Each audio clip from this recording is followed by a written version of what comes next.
ভবিষ্যতের ভারত এভাবেই তৈরি হচ্ছে, ভারতীয় বংশোদ্ভূত খেলোয়াড়দের নিয়ে। একটা 28 থেকে 30 বছরের ওসিআই খেলোয়াড় নিয়ে আসার থেকে একটা 19 থেকে 20 বছরের খেলোয়াড় নিয়ে আসা হয়তো অনেকটাই ভালো সিদ্ধান্ত। সেই কারণেই এবার এএফসি অনূর্ধ্ব 20 এশিয়ান কাপ 2027 বাছাই পর্বকে সামনে রেখে ঠিক এমন একটা বড় সিদ্ধান্ত নেওয়া হয়েছে ভারতীয় ফুটবলে। হেড কোচ মহেশ গাওলির তত্ত্বাবধানে ব্লু টাইগার্সরা তারা আগামী 1 মাসে প্রস্তুতি সারবে, আর সেই প্রস্তুতির অংশ হবে 3 ভারতীয় বংশোদ্ভূত খেলোয়াড় যারা বিদেশের মাটিতে খেলেছেন এবং তারা ভারতীয় দলে সুযোগ পেয়েছেন। এটাই হয়তো ভারতীয় ফুটবলে একটা নতুন দিক খুলে দেবে। এই 18, 19, 20 বছরের ছেলেরা তারা ভারতীয় ফুটবলে দাপিয়ে খেলবে, আর সেই কারণেই এবার এই 3 ফুটবলারকে সুযোগ দেওয়া হয়েছে।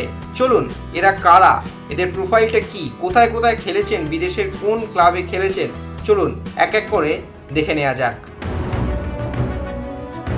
হাতিম আলী, অগস্তো ভাট এবং ইয়োহান বেঞ্জামিন। চলুন প্রথমে হাতিম আলীর বিষয়ে জানা যাক। ভারতের অনূর্ধ্ব 20 দলের অন্যতম মুখ হাতিম আলী। সংযুক্ত আরব আমিরশাহিতে জন্ম হলেও আন্তর্জাতিক ফুটবলে ভারতের প্রতিনিধিত্ব করার সিদ্ধান্ত নিয়েছেন এই তরুণ স্ট্রাইকার। উল্লেখযোগ্য বিষয় হলো তিনি ইউএইর আন্ডার 20 দলে ডাক পেলেও সেটাকে রিজেক্ট করেছেন ভারতীয় দলে খেলার জন্য। 18 বছর বয়সী এই ফরওয়ার্ড বর্তমানে ইউএইর অন্যতম শীর্ষ ক্লাব শাবাব আল আহলির অনূর্ধ্ব 19 এবং অনূর্ধ্ব 21 দলে খেলেন। ক্লাবের যুব একাডেমি থেকেই তার ফুটবল জীবনের উত্থান। 2025-26 মরশুমে মূল দলের হয়ে একটি ম্যাচেও মাঠে নামার সুযোগ পেয়েছিলেন তিনি। দুবাইয়ের উন্নত যুব ফুটবল কাঠামোর মধ্যে নিজেকে গড়ে তুলেছেন। এখন ভারতের জার্সিতে তার সামনে বড় চ্যালেঞ্জ হলো নিজেকে দীর্ঘমেয়াদী সম্পদ হিসাবে প্রমাণ করা। 2. অগস্তো ভাট। মহেশ গাওলির দলে জায়গা পেয়েছেন আরও এক প্রতিভাবান ফরওয়ার্ড অগস্তো ভাট। ভারতের যুব দলের হয়ে খেলার সিদ্ধান্ত নেওয়ার পর থেকেই তিনি নজরে রয়েছেন। 2022 সাল থেকে স্পেনে খেলেছেন 19 বছর বয়সী এই ফুটবলার। তিনি যোগ দেন অ্যাথলেটিকো মার্বেলায়, যারা বর্তমানে স্পেনের ষষ্ঠ ডিভিশনে এবং আন্দালুসিয়ার সর্বোচ্চ আন্তর্জাতিক প্রতিযোগিতায় অংশ নেয়। অগস্তো একজন আক্রমণ বিভাগের সেরা ফুটবলার, যিনি প্রতিপক্ষের রক্ষণ ভাঙতে সক্ষম। তিনি অ্যাথলেটিকো মার্বেলায় সিনিয়র ও যুব 2 দলেই খেলেছেন। গত মরশুমে আন্দালুসিয়া যুব লিগে 8 ম্যাচে 6টি গোল করেন। পাশাপাশি 2025-26 মরশুমেও সিনিয়র দলের হয়ে 3টি গোল করে নিজের ফিনিশিং দক্ষতার পরিচয় দিয়েছেন। এখন সেই ধারাবাহিকতায় ভারতীয় দলে তাকে বজায় রাখতে হবে।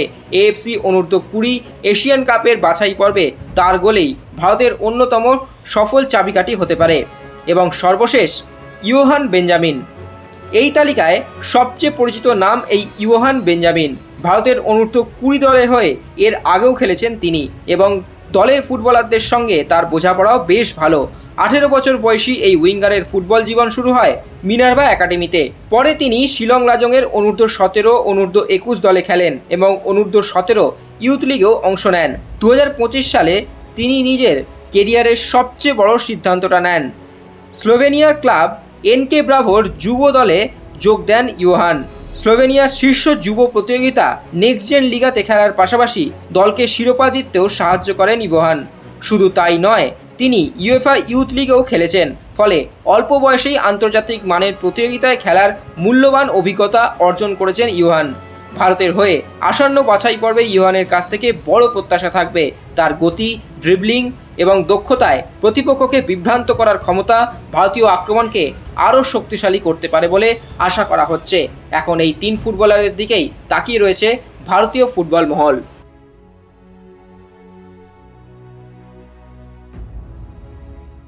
Extra time.